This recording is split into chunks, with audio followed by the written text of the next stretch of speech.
Hello. I just had to let you all know that I feel like I finally reached this milestone. Like, I've had a major breakthrough in the way I relate to myself. After all, this life is really all just an internal journey of who we are to ourselves, how we see the world through ourselves, how we perceive reality, and all that. Okay? So, I come from interesting background. A very interesting life. I think most people have their own interesting story. So let's leave it at that. Mine is an interesting story. But one thing it certainly was lacking was a sense of unconditional love and acceptance. I was born and very aware that I was born because my parents were trying for a son. I didn't have a son, therefore I was quickly pushed aside, forgotten. They found some purpose for me, which was taking care of the babies that came next, especially the boys. So, later I have two brothers now, younger brothers, and they were the children my parents had really wanted. So, you grow up with like a deep love for your family when you're a caregiver at such a young age, but you also grow up with a really strange, distorted sense of love. Always being in deficit, always being like the starved puppy that really put me in a dangerous position. Later in life, anybody that gave me a little bit of attention, the scraps that they had left over or whatever, I would I would take so graciously that they would win my love and loyalty like forever until they just kicked me too hard one day and I would finally leave. So it was like that. I got really immediately my very first romantic encounter at 18 was like really, really abusive because of that, because I associated love from, oh, he's not neglecting me, therefore, this attention, whatever it is something. Luckily, I've always had this healthy mindset inside of me of what felt right or what felt wrong. Even if I went along with it for a while, something feeling off will not sit with me forever. I just needed to gain the perspective and the courage to break away from it, and left me into another void of not knowing what to do with myself and still being starved. And um, fast forward quite a bit. And I've had a few relationships. Some of them have been really difficult. I was married for a while and it was my second marriage and it was like incredible, really sweet, really, really sweet and good. And healthy for me at the time. So, but the problem was never the person that I was with. It was always me. I still was that little girl, like wondering why I didn't exist to the people I needed the very most to love me. And no man was going to replace what I needed as a love from my mother, a love from my father, acceptance from my own family.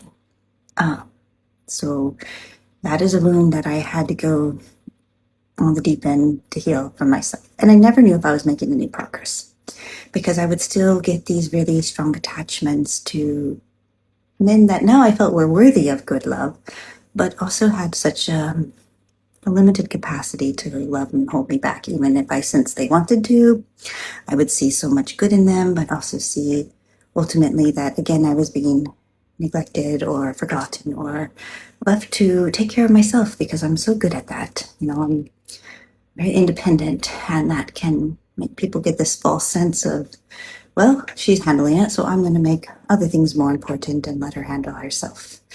And though I don't need somebody to take care of me, that definitely translates back into like my childhood language of, she's just not important to us because, well, we wanted a boy and she's just like this surplus energy that takes up food and resources from the family. So if she's not earning her keep, she's really just somebody we resent. I've always earned my keep. So I go in hyperdrive earning my keep and sustaining whatever I can in a relationship. So the milestone was realizing I wasn't running on all these cylinders anymore. That little by little, I'd been disengaging from each one. And it was hard life lessons, it was experiences. I couldn't think my way out of this. I had to feel it and experience my way out of this. And I really feel like I did. I feel like the love and neglect cycle is not there. I love myself and I'm there for myself and I don't neglect myself. And I filled my soul with so much light and compassion and love, seeing myself as that scared, lonely little girl and taking care of her first. And then being, what I can in relationships, but letting go of so much. I don't chase like I used to. There's not this desperation rattling around inside me. I'm not making choices based on feeling needed or wanted. A lot of times I lay in bed at night and I think, well, this could be lonely, but this feels calm, actually.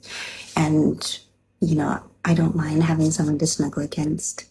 And I like the idea of making someone's life just more brighter and be able to share like all the good things, and even help each other through the struggles. I really like that. I like how connections and relationships, any kind, including deep friendships, do that.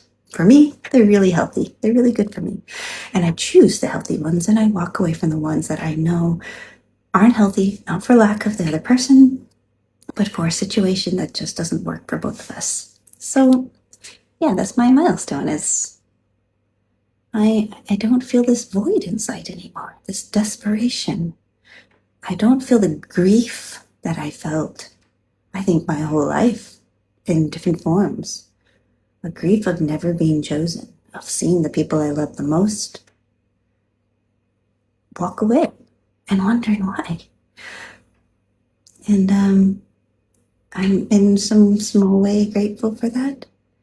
I am still extremely independent. Living a life without parents is maybe strange, but it's also very liberating. Once you get over the trauma and you learn to love them in the way that they need, and also love yourself and keep that healthy distance. And men relationships, past life, my mom has already been dead for 7 years now. So I had to heal a relationship in reverse, and that was really hard. But I did the work. I did all the work. I never took a shortcut. If I needed to grieve, let it just rip through me. If I needed to be alone, I was alone. If I needed to write and crazy love letters and text messages and be a crazy person sometimes, I was just being authentic myself. I never wanted anything to be some sort of power struggle or game.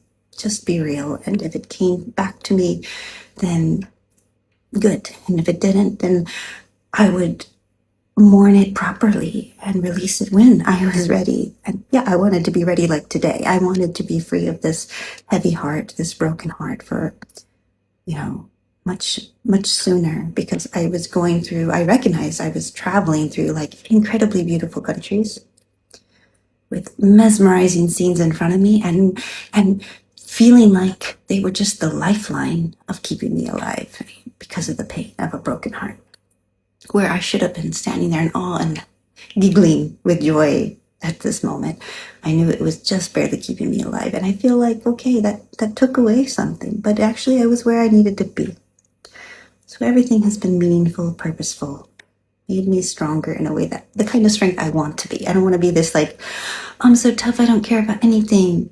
No, I want to feel it all, but have the capacity that it doesn't shatter me again and again, that I don't abandon myself to chase after somebody that can't hold me, won't hold me, and in the end would never turn around and run to me. So this release will open me to something brighter and better, I know. And mostly I'm already there, I'm not needing it, actually. I'm here. I'm in a place where I love myself. I'm enjoying my space. And I'm starting to focus on a lot of different things, my artistic flow, creating, love and warmth and friendship and connection within my sister group, and having a healthy love connection